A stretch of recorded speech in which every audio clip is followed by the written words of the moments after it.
ini betul. Nyanyi hao.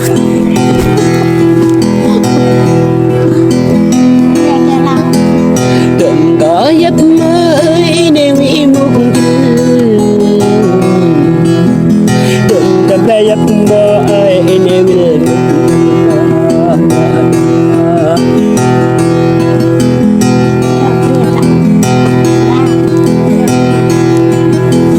cầm lệ trên hơ lệ đầm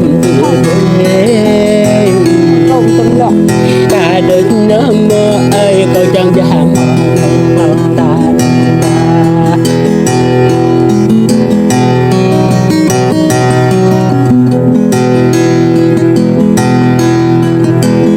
cầm lệ trên hơ lệ đầm chưa đủ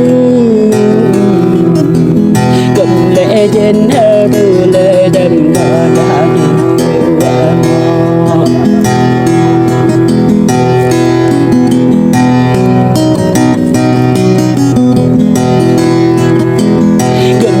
trên hàng kêu lệ đầm đã đủ